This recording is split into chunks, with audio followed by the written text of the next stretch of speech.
ខ្ញុំជឿថាគ្នាយើងនឹងតែងតែជួបបញ្ហានេះមួយនៅពេលដែលយើងធ្វើការ remove key green ឬក៏ blue screen ហើយពេលដែលយើងធ្វើការ refine អាម៉ាតរបស់យើងនេះឧទាហរណ៍នៅកន្លែងដៃនេះយើង refine វាស្អាតហើយប៉ុន្តែយើងទៅមើលកន្លែងផ្សេងទៀតដូចនៅកន្លែងកតាបនេះយើងឃើញកន្លែងខ្សែកតាបនេះវាដាច់ហ៎អញ្ចឹងនៅពេលដែលយើង refine អាខ្សែកតាបនឹងមកវិញប៉ុន្តែយើងទៅមើលនៅកន្លែងផ្សេងឧទាហរណ៍នៅកន្លែងដៃរបស់យើងនេះ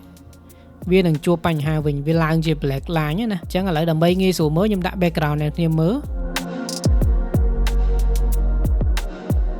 អូខេអញ្ចឹងយើងទៅមើលកន្លែងរបស់យើងវិញនេះយើងឃើញឡើងខ្មៅហ៎ប៉ុន្តែខ្សែកតាបរបស់យើងនេះ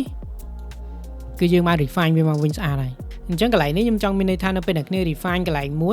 យទៀតគឺវាជួបបញ្ហាដូចដៃរបស់យើងនេះយើងឃើញឡើង black line មកនេះឃើញទេអញ្ចឹងឥឡូវឧទាហរណ៍ខ្ញុំចាប់ផ្ដើម refine ម៉ាតដៃរបស់យើងឲ្យស្អាតវិញឈរលើ data key ខ្ញុំចូលមកកន្លែង delete នេះមកខ្ញុំទាញវាឲ្យស្អាតមកអូខេអញ្ចឹងឧទាហរណ៍ខ្ញុំ refine ស្អាតហើយប៉ុន្តែខ្ញុំទៅមើលកន្លែងខ្សែកតាបរបស់យើងវិញគឺវាដាច់ហើយតោះណា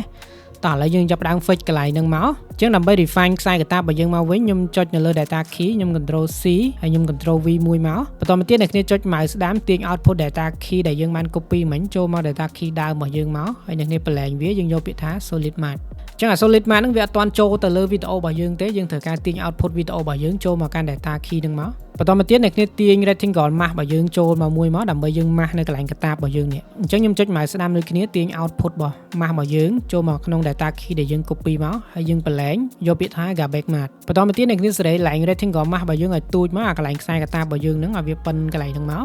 ហើយយើងចុចកន្លែង invert នេះមួយមកដើម្បីឲ្យ mask របស់យើងគឺវានៅតែតំបន់ហ្នឹងឯងបន្តមកទៀតអ្នកគ្នាចូលមកកន្លែង data key របស់យើងមកហើយយើងចូលមកកន្លែង matte របស់យើងមកអញ្ចឹងនៅកន្លែង delete នេះយើងចាប់ផ្ដើម refine ជាមួយនឹង matte របស់យើងវិញមកខ្ញុំតឡើងវាបន្តិចមក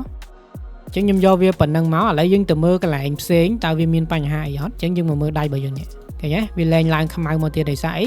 យើងបាន mask ហើយអញ្ចឹងកន្លែងដែលយើង refine គឺយើង refine តែនៅកន្លែងនេះវាអត់ប៉ះពាល់កន្លែងផ្សេងទៀតទេអូខេអញ្ចឹងខ្ញុំសង្ឃឹមថា trick នេះនឹងជួយអ្នកគ្នាបានច្រើននៅពេលអ្នកគ្នាធ្វើការ remove ទៅលើ key green ឬក៏ blue screen របស់យើងនៅក្នុង Fusion ណាអញ្ចឹងយើងជួបគ្នានៅវីដេអូក្រោយ